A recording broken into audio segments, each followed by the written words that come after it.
नमस्कार दोस्तों, आज काफ़ी इंटरेस्टिंग प्रेस कॉन्फ्रेंस करने हम आए हैं और ये केंद्र सरकार का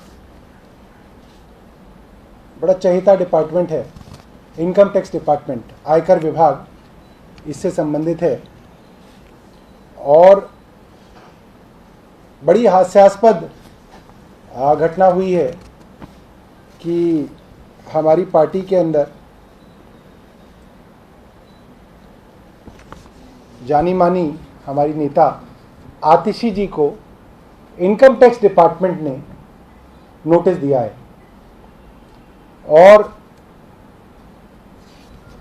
मात्र इस चीज़ के लिए नोटिस दिया है कि इन्होंने 2020 में जो चुनाव लड़ा उसके इलेक्शन के एफिडेविट में इन्होंने खुद डिक्लेयर किया है कि इनके पास चल संपत्ति, मूवेबल एसेट्स जो बैंक में है, फिक्स डिपॉजिट और म्यूचुअल फंड्स के रूप में है, 59,79,000 कुछ रुपए इनके पास इनके अकाउंट में है, एफडी और म्यूचुअल फंड के रूप में। इस चीज़ का नोटिस जो है इनकम टैक्स डिपार्टमेंट ने दिया है और हैरान मैं इसलिए हूं कि कोई साधारण से साधारण बुद्धि रखने वाला आदमी भी अगर आतिशी जी के बारे में थोड़ी सी भी जानकारी उसी एफिडेविट में पढ़ लेता, उसके लिए और कहीं जाने की जरूरत नहीं है, उसी एफिडेविट में इनके बारे में और कई जानकारियां हैं। दिल्ली के स्प्रिंगडेल स्कूल के अंदर ये पढ़ी हैं, माता पिता दोनों ही दिल्ली यूनिवर्सिटी के अंदर प्रोफेसर हैं। ये एक फैमिली बैकग्राउंड है जो एक middle class, upper middle class का एक बैकग्राउंड है। उसके बाद दिल्ली यूनिवर्सिटी के अंदर ही सेंट स्टीफेंस कॉलेज से इन्होंने हिस्ट्री ऑनर्स किया और पूरी दिल्ली के अंदर ये ड्यू की टॉपर रही। उसके बाद एक बड़ी प्रतिष्ठित स्कॉलरशिप है शेवनिंग स्कॉलरशिप, जो पूरा खर्चा उठाती है आपका, और शेवनिंग स्कॉलरशिप पे ये ऑक्सफोर्ड यूनिवर्सिटी में इन्होंने एमए किया। और उसके बाद दुनिया की सबसे प्रतिष्ठित स्कॉलरशिप है रोड स्कॉलरशिप, जिसको रोड स्कॉलर्स कहा जाता है जो लोग इससे पढ़ते हैं। उस स्कॉलरशिप के अंतर्गत इन्होंने ऑक्सफोर्ड यूनिवर्सिटी से एमएससी किया एजुकेशन के अंदर। इतनी बड़ी बड़ी क्वालिफिकेशंस के बाद कोई प्रोफेशनली 8 से 10 साल अगर अपनी नौकरी करे, कंसल्टिंग का काम करे, रिसर्च ऑर्गेनाइजेशंस के अंदर as a scholar think tanks के साथ काम करे, तो मुझे लगता है कि कोई बेवकूफ़ से बेवकूफ़ आदमी भी समझ सकता है कि इतना धन आप अर्जित कर सकते हैं कि उसके बाद 7-8 साल अगर वो बैंक में और म्यूचुअल फंड्स में रखा रहे तो 50-60 लाख रुपए आराम से बनता है। और सबसे मज़ेदार बात यह है कि ये जितना पैसा इनके एफडीज और म्यूचुअल फंड्स में है वो सारा का सारा पैसा 2012 से पहले जमा कराया हुआ है। आप सबकी जानकारी में है कि 2012 में अक्टूबर में आम आदमी पार्टी बनी, 2013 दिसंबर में पहली बार आम आदमी पार्टी की सरकार बनी और 2015 में आतिशी जो थी इनको दिल्ली सरकार के साथ काम करने का मौका मिला और 1 रुपए के अंदर प्रति माह 1 रुपए की तनख्वाह के ऊपर ही काम करते थे। बहुत मुझे दुख के साथ इस प्रेस कॉन्फ्रेंस को करना पड़ रहा है कि इनकम टैक्स डिपार्टमेंट इतना खाली है कि वो केंद्र सरकार जो इस वादे के साथ आई थी कि काला धन लेके आएंगे, स्विस बैंक के अंदर जो लाखों करोड़ रुपए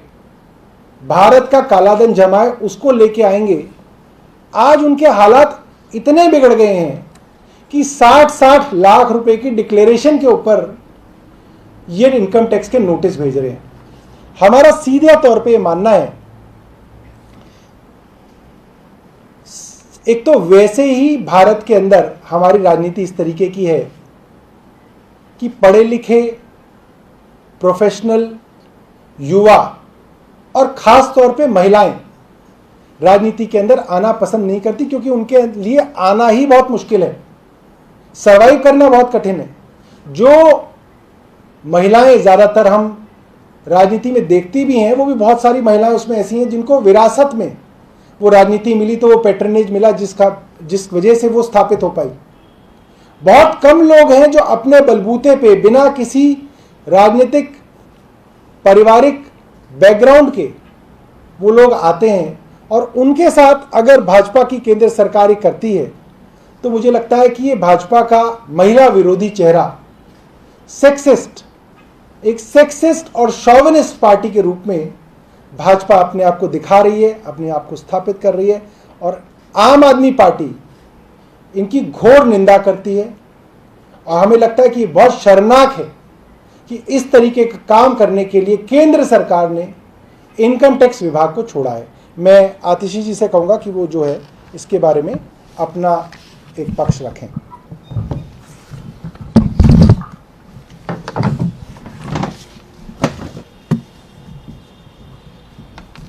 देखिए, आप और हम पिछले 6 साल से 7 साल से, जब से आम आदमी पार्टी राजनीति में आई है, ये तो बार बार देख ही रहे हैं कि किस तरह से आम आदमी पार्टी के नेता, उनके एमएलए, उनके मंत्रियों को परेशान करने के लिए केंद्र सरकार अपनी हर एजेंसी का प्रयोग करती है। चाहे वो सीबीआई की रेड्स हो, चाहे वो दिल्ली पुलिस, चाहे वो इन्फोर्समेंट डायरेक्टरेट हो, और चाहे इनकम टैक्स की समन्स और इनकम टैक्स के रेड्स।